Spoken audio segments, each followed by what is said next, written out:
Welcome back to Primetime News. Special welcome to the folks watching on onespotmedia.com. Up first this evening, PETROJAM today dismissed reports that people have been stealing fuel from the scandal-hit oil refinery, saying it's extremely difficult to do so. News surfaced, however, that it is possible to steal from tankers moving fuel from the refinery.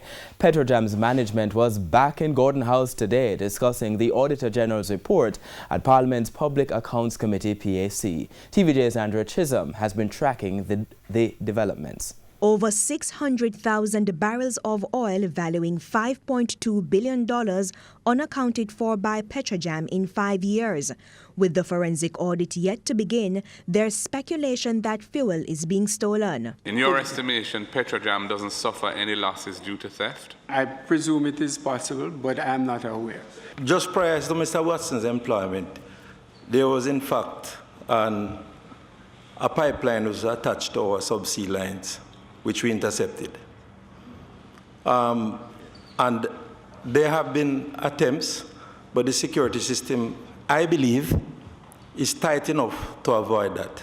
That tight security system has several components, according to Leon Jarrett, the manager of Safety, Environment, Quality Assurance and Security. Measures include 24-hour marine patrols, random diving, barriers, and a system compared to an automated teller machine. For you to get fuel at the rack, it's like you putting in essentially your PIN number and loading your truck, which now has a microchip which is identified. For any theft to occur, it would take an elaborate collusion at many layers. Mr. Jarrett adds that the system is audited externally by representatives of the manufacturers and weaknesses are addressed through computer upgrades. So why do people think that fuel is being stolen from PETROJAM? General Manager Winston Watson has one theory. A lot of the mistake that people make is they will see a truck in Greenwich Farm, for instance, and they assume that leaving PETROJAM going to Greenwich Farm, it must be PETROJAM's product. But that's not necessarily true. A truck can stop and discharge a drum. That line on the truck can hold a couple of gallons, well, 10 gallons, let's say. You have 200 trucks passing through the refinery on a daily basis. So you could easily take 10 gallons out of a truck and you wouldn't see it.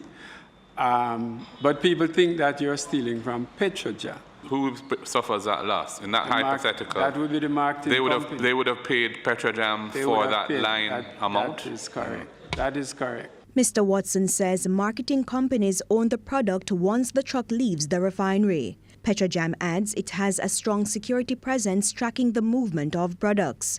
It was reported recently that divers from the Jamaica Defense Force found no illegal connections to PETROJAM's 23 underwater pipelines. Andrea Chisholm, TVJ News.